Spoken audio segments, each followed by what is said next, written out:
A little over a month ago, I had a call. It was like the 1 billionth call from a woman who asked me about FEMA prison camps. And I said to my producer, I said, can we just please debunk this or prove it to be accurate? I kind of snapped on the lady because honestly, I'm sick of seeing the emails about the FEMA camps. I got something from friends that was about Nancy Pelosi, and it was completely bogus. Look, let's just stick to the facts. There's enough truth out there that pisses people off. We don't need all the lies.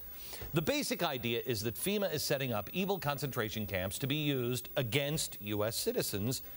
Now, along with the 9/11 truthers, this is one of the most pervasive conspiracy theories on the internet because it comes with supposed video. There is the video proof right there. That video now has had well over 1 million views on YouTube. So we set out to get the truth. And quite honestly, I don't believe that there are FEMA concentration camps. I think that sounds kind of nuts. But if there are, I'll show them to you. If there aren't, I'll show that to you.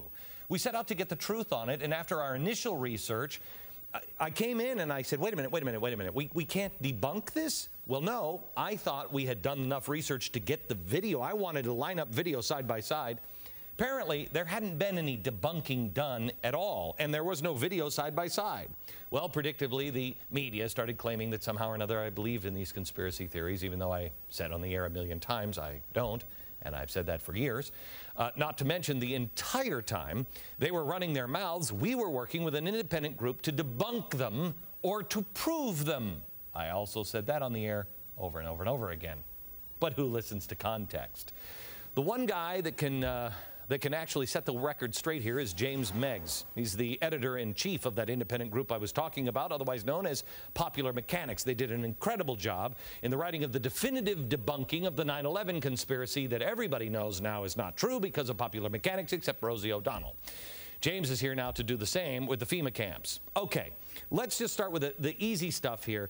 There are, and just want to collapse this as quickly as possible, there are things that, yes, FEMA has a right to have camps and they could do things to help people. And if you wanted to go down the crazy road of, but they could be turned into, they actually could be.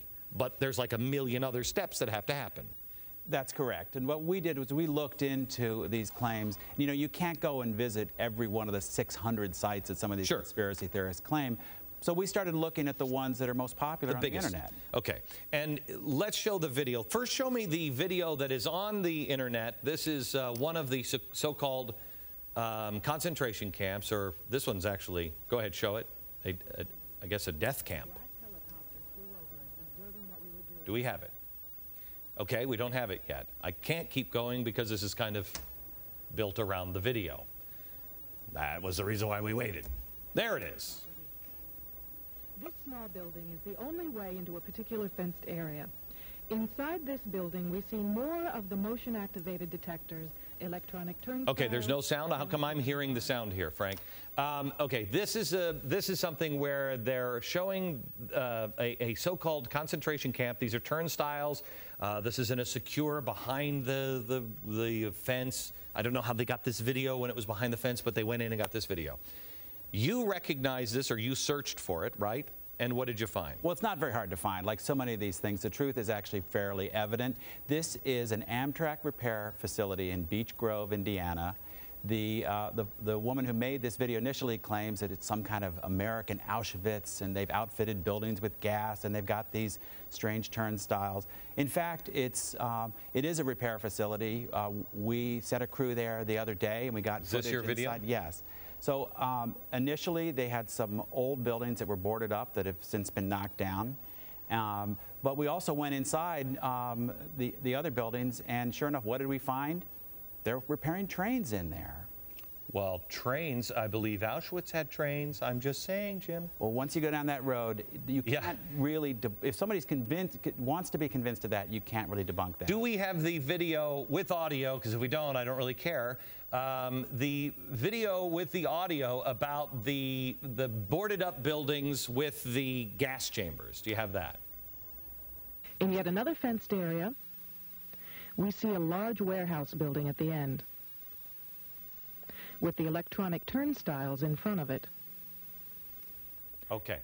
That they were putting gas heaters of some sort in there. Right, and what we found out is, first of all, one of those buildings has been knocked down. The other ones were upgraded. Their heating system was obsolete, and more than 15 years ago, they upgraded them to gas heat so they could work on the trains. This is these videos, they're not new. Everybody's saying, oh, this is an Obama thing. I thought this was a Bush thing because of Halliburton and everything else, but that's not even true. No, this video actually dates from about 1995. But like so many of these conspiracy theories, it gets recut and re-edited and circulated around the internet. So some people who are looking at it have no idea what the original source was. Okay, so the turnstiles are there for, they were there, they're not there anymore? Right, the turnstiles were just ordinary subway turnstiles that would be familiar to anyone who's ridden the subways in New York. And they were used just to clock in and out their employees. Now they've replaced them with small kiosks that have time clocks. Who is the woman voicing this? Her name's Linda Thompson, and back in the 90s, she was one of the leaders of the so-called militia movement. And she made a number of videos. Wait, this is the militia movement that, what's his name, Timothy McVeigh was involved with? That's right, yes. Okay. And not to necessarily tie her to that, and yet at one point, even many of her fellow people in the militia movement started to move away from her a little bit when she recommended that some of her followers should march on Washington and start executing senators. So, you know, so she was too extreme for militia members. Apparently. Yeah, apparently. Okay. And yet you'll see a video made by someone like that embraced by people from all over the political spectrum without really knowing what the source is or without checking out if it's remotely accurate. Okay, one last question. I want to show you, take a look at this picture. Can you put this picture up, please? This is another one, and we're going to have you back tomorrow, and just answer yes or no. Is this is what they claim, this is a concentration camp? Yes, it is. It is. Are there atrocities going on in that camp? There's every reason to believe there is. Is this a government-run concentration camp where atrocities, every reason to believe atrocities are going on? Yes. Now, tomorrow, I will ask him the one question that the conspiracy people never want to ask, and I'll ask it, and we will show you. Wait until you see this tomorrow. By the way, if you want to get all of the information and more on the FEMA camps, debunk information that we couldn't get into this segment, help silence the annoying conspiracy freak in your life. There is enough out there. We don't need to make stuff up. Sign up for my free email newsletter at glennbeck.com, or is that what they want you to do? We're here for your conspiracy debunking needs.